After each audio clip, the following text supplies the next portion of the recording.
She has conquered the musical charts, the stage, your television, and the big screen. She's sold millions of albums worldwide and is one of America's best loved actresses. And we are so happy we have her here right now on our show. Please welcome Vanessa Williams. Vanessa, welcome to our show. Thank you. Good morning. We're so happy to have you. You know, you've always been a pioneer, and it started with being crowned the first African-American Miss America. Did you always feel you were somewhat destined to inspire? No. I knew that what I liked doing, I could do well. And, you know, my parents and music teachers had the arts were certainly revered in my household, so I had to play instruments and sang and danced. And when I started doing theater, and I realized that I could actually major in musical theater in college, I said, well, this is kind of my calling because I can do it well, and I had skill, and I wanted to be educated in it. So the fact that, you know, I'm 51 years old and I'm still able to kind of live out my dream, that was the dream, to be on Broadway. I grew up in New York. My parents, and particularly my mom, was a huge theater bug and would always go to see whatever the hot Broadway shows were and take me along. And I knew it was a tangible goal. I said, you know, it's one audition away. If I work hard enough, take the train in, and I could have a shot being on Broadway. And so that was really my goal. Everything else has just been kind of frosting on the cake.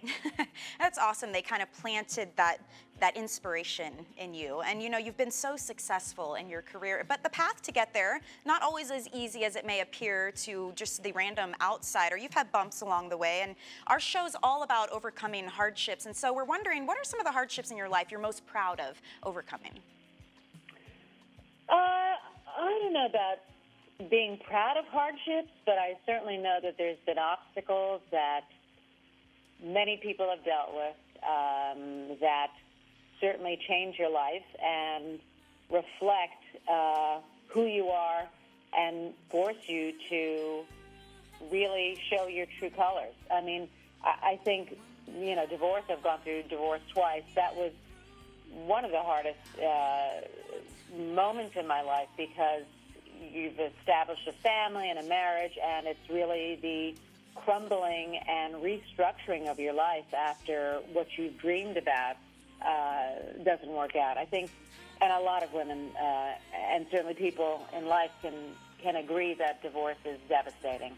You know, the road up to the success and the choices, you know, certainly have been rocky, but it's allowed me to, you know, be who I am. And especially now that I'm, you know, in my 50s zone, you know, I don't feel the need to try to please everyone. Right. I certainly am connected to my voice, and you know, you know how to set boundaries, you know how to say no, and you know what to ask for, what you really want to do. Yeah, awesome. And, you know, let's talk about what you're up to right now, because you had mentioned since you were a little girl, you had this dream of performing on Broadway, and here you are yet again taking the stage in After Midnight. We've got a clip of that. Let's take a look.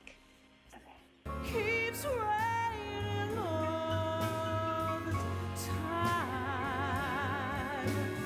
Keeps raining all the time.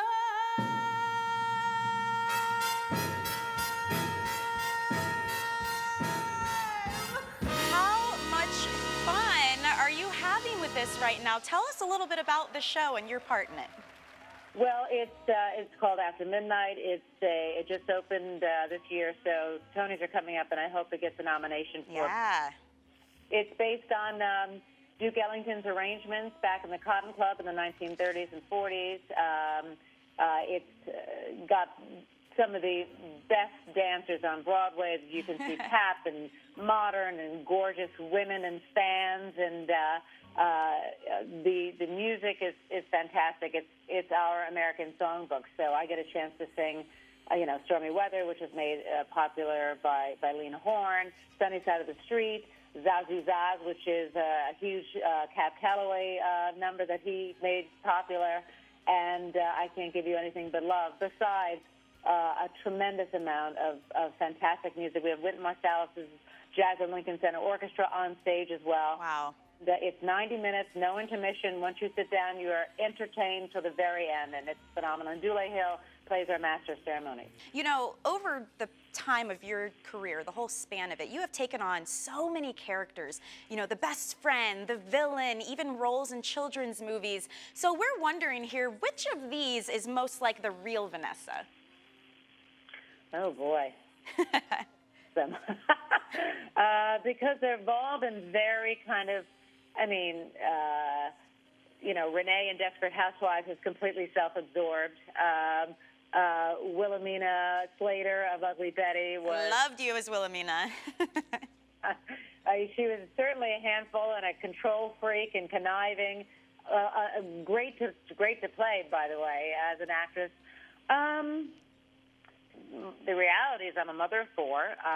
You know, I'm right here in my workout clothes with my Ugg boots with my hair in a ponytail. As soon as I get off the line with you guys, I'm going to the gym. And, you know, and then tonight I'll head to the theater to do my thing on Broadway and then come back home to feed my dogs and be normal. So I guess there hasn't been a role like that because it's not very interesting.